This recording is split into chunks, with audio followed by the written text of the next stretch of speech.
But Brother Willie was, I guess I kind of misunderstood him earlier. Brother Knack had to talk about me wearing a jacket and stuff, and I told him I'd been to a funeral, and with that, I'm going to read an obituary that I found. Found it. I probably have read it before. It's not the obituary of the funeral I was at today, by the way, but it is an obituary that I think we will all kind of be accustomed to. It's the obituary of someone else, and it reads like this. It says, "I know that all of you were saddened to learn this week of the death of one of our church's most valuable members, someone else. Someone's passing created a vacancy that will be difficult to fill. Else has been with us for many years, and for every one of those years, someone did far more than the normal person's share of the work. Whenever leadership was mentioned, this wonderful person was looked to for inspiration as well as results. Someone else can work with that group. Whenever there was a job to do, a class to teach, or a meeting to attend, one name was on everyone's lips. Let someone else do it. It was common knowledge that someone else was among the largest givers in the church. Whenever there was a financial need, everyone just assumed that someone else would make the difference. Someone else was a wonderful person, sometimes appearing superhuman. But a person can only do so much. Were the truth known, everyone expected too much of someone else. Now someone else is gone. We wonder what we are going to do. Someone else left us a wonderful example to follow. But who is going to follow it? Who is going to do the things someone else did? Remember, we can't depend on someone else anymore. I run across a lot of these things, and that is something, of course, I believe in the church. If we really sit back and we think about it, Brother Willie, that's kind of how it happens. And we don't just stop there at the church, Brother Eugene. It's that way at home. It's that way at work. It's that way in just about every aspect of life. You'll have approximately 10% of the people doing 90% of the work. And so I want to get that on our mind today, that, it seems like that seems to be what we do a lot of times, is we always depend on someone else. And I guess that kind of came on my mind today because, whenever you have a funeral of someone that you really care about, funerals in general, I don't like them. But a lot of people depend on others. And if you depend on man, and when I say man, I mean it can be man, woman, child, whoever, they're not going to be there forever. You better start depending upon the Lord. You better start casting your cares there. You better start putting your trust in everything, Brother Willie, where it won't be let down, where nothing can be taken from you. You need to put it in Jesus and what He did for you on the cross. And so, Brother Willie, you said something that kind of reminded me of a story in the Bible, and you told us that we needed to look for direction. And that, not only do we just look for direction, we don't just say, well, Brother Eugene, this looks like a pretty good idea. I say we go do it. How many decisions do we make on the spur of the moment, just going, even going to church? You know what? I believe I'm going to go to this church today. I believe I'm going to go over here. I believe I'm going to do this. Well, this seems like a pretty good idea, so I'm going to do that. And listen, I understand we have a responsibility, and we need to be about the Father's business. business. But friends, how many times do we really sit down and do we talk to the Lord about our decisions that we're making? How many times do we call upon God and say, Father, what would you have me do? You spoke of prayer. How many times, friends, do we leave prayer out of it? How many times do we say, I know what's best, I know what I need to be doing, and I'm going to do it this way? Hey, listen, friends, I've said it probably seems like a million times, Brother Blake. It seems like I preach to myself more than I do anybody else because I am one of the world's worst. I'll look at something and say, well, that's good. That'll help these people, or that'll help this. And yes, let's go do this. But I leave talking to God out. I leave that out. That's the most important thing. What seems like a pretty good idea, if you don't counsel the Lord first and get His blessing, friends, you can go astray. And listen, it happened in the Bible. I read where there was a man who was chosen by God to lead Israel after the passing of Moses. Friends, Joshua was to take over and to lead Israel into the Promised Land. And as they crossed over, they took over, I believe it was Jericho. And friends, they did exactly as Joshua had commanded. But you know, Joshua, Brother Knack, was going to God for all the answers. What would you have me do? And God instructed him what to do. He told the people and they followed. And then after that, I believe, friends, of course, many of you know the story, that they had a little trouble at the next one because of a disobedient person in their camp. I don't want to get into that story, but they eventually took over that. But then there was some people, I guess they were considered, Brother Eugene, to be next on the chopping block or pretty close to it. And so they devised up a plan. What they did was they put on some old clothes and they acted like they were from a far country. And they came to Joseph and they told him a big lie.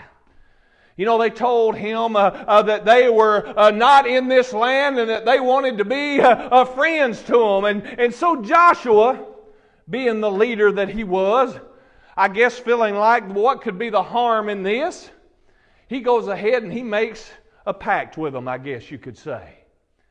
He was not going to take them over. No, your people are safe. And then lo and behold, he finds out that they lied to him. Oh, and now he was ready for war with them. But you know, God stepped in. No. Where was I at in the decision making?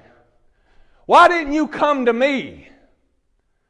Friends, listen, it's that way today. In every aspect of your life. May it be your job. May it be what's going on at home. May it be what's going on at all these different aspects. What's going on in your walk with Christ. Are you trying to lead Christ? Are you trying to lead Him down one path? Are you trying to convince Him of something? Friends, our job is to call upon the name of the Lord, seek His wisdom and His guidance, and then follow. That's what we're to do. And it doesn't matter what aspect it is. I tell everybody all the time, and I know you all have heard me say it, and I know you all believe it this way. We're not just Christians on Sunday or on Wednesday nights or when the camera's rolling or whenever we're with our church family. No, friends, hey, listen, we're especially Christians when we're by ourselves. That's when we're really the most Christian. Because that's when we have our time when it's just me and the Lord. And listen, none of you all know what goes on when I'm by myself when it's just me and the Lord. Friends, listen, that's my time with Him. I don't want to be stingy with Him. And you all know I can't be stingy with Him anyway. But you know what I mean. Hey, listen, I want you to realize, you see, I don't know what goes on in your all's personal life. I'm not looking for justification in your life. And I think that's the biggest problem in the world today. We're looking for our justification in your life. In other words, if I see you, Brother Sammy, doing something that you shouldn't be doing or something that I may think I'm a little better at than you, then I can try to seek my justification in somebody else's failure. You ever see that? It seems like that's the way anymore. We get ahead in life by knocking somebody else down.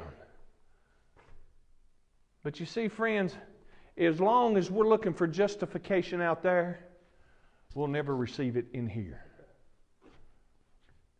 You need that alone time with Jesus. That's the time when you sit down and you talk with Him. And friends, listen, He's always, I say it like this, God. He may not respond in your way on your time, but His ears are always about His children, those that love and serve Him. Hey friends, listen, He's always got an ear for you. But I also like to say it like this. He's always talking. Are you always listening?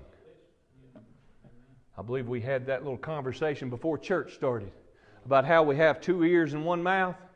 And I believe it was Brother Eugene. I asked him, I said, well, why are you being so quiet? He says, well, you know what? I've got 2 of these and 1 of these. And it might have been the other Eugene that said that, yeah. And but he said, you know, I'm taking it all in. It's important for us to listen for God. It's important for us to seek out His counsel. He's got it all worked out. He's got all power, does He not? In heaven and in earth. He knows the beginning from the end. Friends, He knows your life better than you know your life. And friends, listen, He's got things set aside for you that you could never imagine. And I've tried to get away from this because I preached it, I guess, this morning. But I have to, I guess, go where the Lord, I believe He's wanting me to go anyway. But you see, there was a man, a friend, who was, his name was Joseph. And I'll try to hurriedly get through this, brother, so you can have time. But you see, there was this man named Joseph who was the favorite son of his parents, of his father Jacob, and so you see, he had special privileges, I guess you could say, Brother Eugene. He would not have to go out and labor the way his other brothers had to. He didn't have to do some of the things. He got maybe a little more education than what they got, and so he also was blessed to have dreams. He could foretell things. The Lord gave him visions. And so, you see, he even had they made him a coat of many colors. And friends, listen, I want you to realize that Jesus, friends, loves you today. He doesn't show favorites the way Jacob did. Friends, He's got a robe for you. And friends, He paid for it in blood. But this man, he had this coat, and he had a dream. And that dream, friends, told about how all of his brothers and his parents, I guess, was going to kneel down before him. And so his brothers devised up a plan. And friends, this plan was to take him out and to get rid of him. And so what they done is they dug a big hole, they threw him in, and they got to Brother Eugene, his jacket, and tore it. And they took it back to the father. They took it back to Jacob and said, surely he's gone. And you know, they took Joseph and they sold him into slavery. Now listen, you may think that things are bad in your life, but I don't think that they're that bad. When the people that you depend on, that you look at, that you consider an ally, would stab you in the back, so to say, I guess, and sell you out into slavery. But here he was being taken from his homeland, from the love of his parents, from his brother, from his family, from the life he only knew. It's all he ever knew. But he was taken down into Egypt's land. And while he was down there in Egypt, friends, the Bible teaches that he became a slave for the captain of the guard. And so he started doing really well, and he was going up, and he was doing a good service to his master. And then all of a sudden, his wife made advances to him, and he did what was right. Friends, he was not going to sin against God, and so he then would not away with that man's wife. And so she went and told a lie on him. And friends, the Bible teaches me that he was then cast into prison. You ever heard that, I believe it's no good deed goes unpunished? That's where people try to say, well, that's why I don't do good stuff, because it'll come back. No, listen, friends. Doing good for people is only good. Now, we may not see it all the time. We may not understand what's going on around us because we don't have the vision that God has. We don't see the beginning to the end. We can only see what's in front of us. And so here, Joseph was down in this land, and he was now thrown into prison for doing what was right. And brothers, listen, while he was there, he had a dream, and he told about this one that was going to go and be back up at the Pharaoh's palace. And he went back up there, and he told him, he says, now when you go, don't forget about me. Tell them about me. Again, sold into slavery by his brothers, taken from his homeland, from all that he loved and cared about, put into slavery, then was thrown into prison because he was lied on. Done this good work for this guy, and he was forgot about. Nothing's going his way, is it? But let's think about it for a moment. God had a gift for him. God blessed him with a gift. But he needed his heart right. He needed to be in the right place at the right time. I don't know why you're watching today. I don't know why we're here today outside of the Lord. But God has a use for that. Not someone else. Someone else is gone. He's got a use for you. He's got a plan for you. And you may not like where you're at right now. You may not like what you've done. You might think that things are against you, that people have lied on you, that all this is going on. You've got heartache. You've got something going bad on every end. No matter which way you think you're going to turn, it's not going to work out the way you want it to work out. Friends, understand God is in control. He has you right where you need to be. He's preparing you for something that you may not ever see. Brother Willie, we preach many times. I love it when you get up and you've told multiple times about the time the preacher that preached the gospel of your salvation. And Brother Willie would always say, do you know who it was? Well, I don't either. It's not important. There's many times that we as Christian people have touched the lives of other people and we'll never know it. We'll never know it. It's not important that we know it. What's important is that people get saved.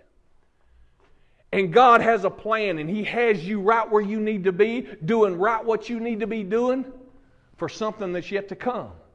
I don't know what it is. I can't see that far. I just trust that Jesus does. So today you may feel like you're in a bad place. I got good news for you. You're in a good place. You're in the arms of Jesus. You're in safety. It's going to be okay. It may not turn out the way you want it turned out. It may not turn out the way you think it should be.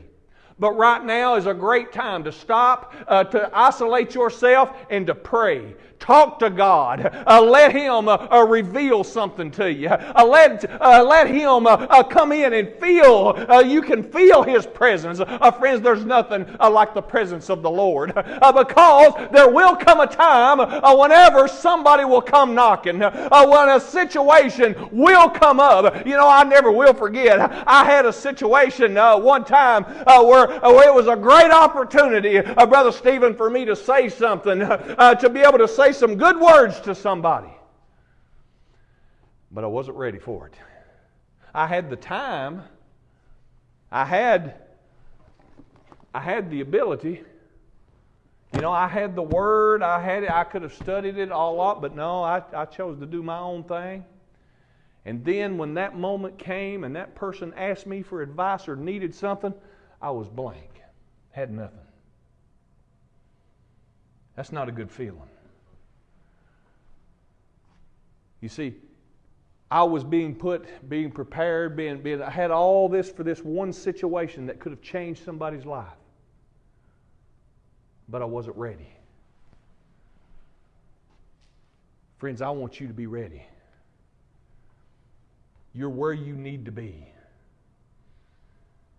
This earth is a big place. You could have been anywhere. You could have been born anywhere. You could have been living anywhere. But God has you right where He wants you to do something. Not to depend on someone else. Not to depend on this one or that one. But to depend upon Him. He'll lead you. You follow. That's where we find our joy, our peace, is in Him. Long story short, what happened to Joseph is finally when a problem came up, when that moment came, the Pharaoh could call all his wise men. You ever done that? Go to your friends or something and say, hey, what's going on here? What do I need? You know what? Well, friends can't help you. Why not? Let's go to church. Let's go to a man or a woman of God. Someone who prays. Someone who reads. Someone who lives the life in front of you. Well, finally, it was this servant that said, hey, there was a man. I remember this man. He's way down there. He's in prison. Go get him. And they brought him up, and he told them what he interpreted the dream for him about this great famine that was coming. He told them what to do and how to avoid being wiped out because of it. It was going to be the greatest famine ever known. Lo and behold, during that time of the famine, here come his brothers.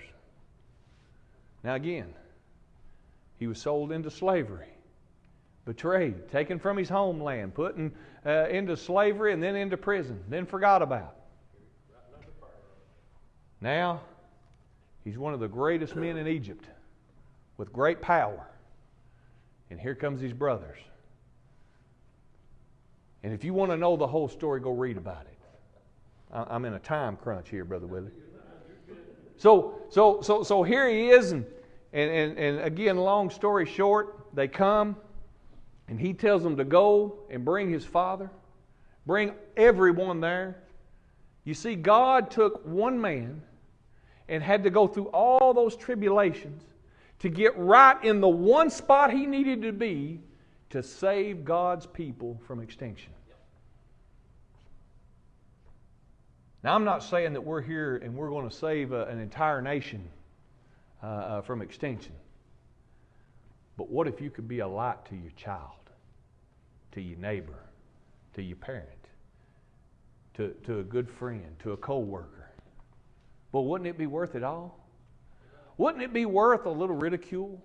Wouldn't it be worth just maybe somebody to tell a little lie on you? Boy, we get so upset and we're divided over so many things. If people don't believe exactly the way we believe or interpret things exactly the way they are, then we talk about them or we mad at them or this or that. We're called to love one another.